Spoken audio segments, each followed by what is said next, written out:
If I handed you a crisp $100 bill, what's the first thing you'd do with it? Maybe you'd grab that shirt you've been eyeing, order Uber Eats for the third time this week, or put it toward rent and call it a win. Look, we've all been there. And on the surface, it feels harmless, but let's zoom out for a second. Because this tiny decision, what you do with $100, reveals everything about how you think about money. Here's the brutal truth. Broke people don't stay broke because they don't earn enough. They stay broke because they treat money like a tool for pleasure, not a tool for freedom. Meanwhile, the wealthy, they treat every dollar, especially the small ones, like an employee. Something that should go out and come back with more. Let's talk about mindset. The poor mindset is all about now.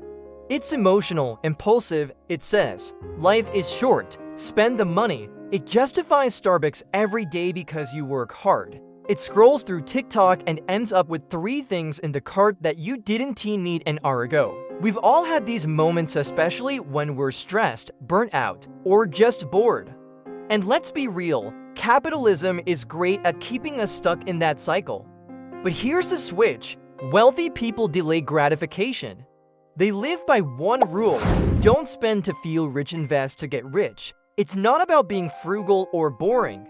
It's about thinking long game. Imagine this. You've got 2 seeds. You can either roast them, salt them, and eat them now, or plant them and wait for a full tree that feeds you for years. Most people eat the seed.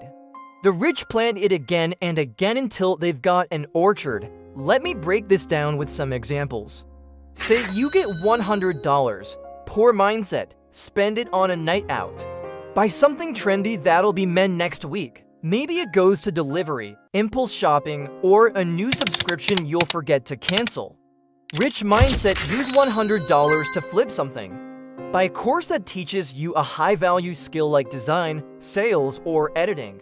Put it into an index fund. Use it to test a side hustle idea with Facebook ads. Or even just park it in a high-yield savings account and watch it grow while you plan your next move. It's not about being perfect, it's about being intentional.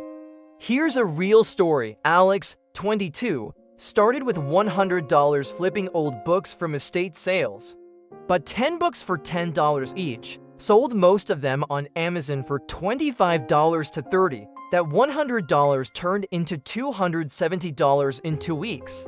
He did it again and again. By month 3, he was making $1,000 a month profit. And he didn't need to go viral. He just understood leverage. Now, you might be thinking, well, I'm not Alex. I don't have time or energy to do all that. Totally fair. But let's say you only saved that $100, invested it into an ETF that returns 8% a year. And you did that every month for 10 years. That would turn into over $18,000 without doing anything flashy. It's not sexy, but that's the point.